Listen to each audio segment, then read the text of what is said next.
Xua bùa dương ngô bì thạ ti bảng mùi có bì nơi xà la bà thom sật xa thủ cổ bùa dương ngô bì krong cổ ma sò lanh bạ rỉ thản Nick ខ្ញុំឈ្មោះឈឹមស្រីលីខ្ញុំបានឈ្មោះរស់ថៃសៀង Nên chung chung xương khởi nấu Nick ខ្ញុំឈ្មោះអ៊ីងទូអ៊ី សួស្តីអ្នកទាំងអស់គ្នា ថ្ងៃនេះក្រុមរបស់ពួកខ្ញុំបានមកធ្វើបទបង្ហាញមួយនៅក្នុងកម្មវិធី Scratch ប្រធានបទអំពីការយល់ដឹងអំពីបរិស្ថាន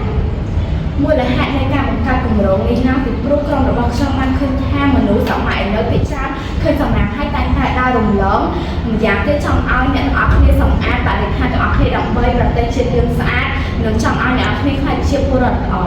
ចា៎អ្នកទាំងអស់គ្នាដូចក្នុងប្រជិតក្រុមរបស់នាងខ្ញុំមានតួអង្គចំនួន2នាក់តួអង្គទី1មានឈ្មោះថាគុនធានតួអង្គទី2មានឈ្មោះថាសុភាតួអង្គទី1ដែលមានឈ្មោះថាគុនធានគឺជាតួអង្គដែលដើរឃើញសម្រាមហើយដើររំលងមិនរត់សម្រាមនោះដាក់ធំចំណែកឯតួអង្គសុភាគឺជាតួអង្គដែលឃើញគុនធានប្រព្រឹត្តអំពើទាំងនោះហើយក៏បានចូលទៅណែនាំគុនធានអំពីការទុកដាក់និងការចោលសម្រាមឲ្យបានត្រឹមត្រូវដូច្នេះហើយកុំឲ្យខាត់ពេលវេលាយូរនាងខ្ញុំសូមបើកគម្រោងនេះទៅកាន់អ្នកទាំងអស់គ្នា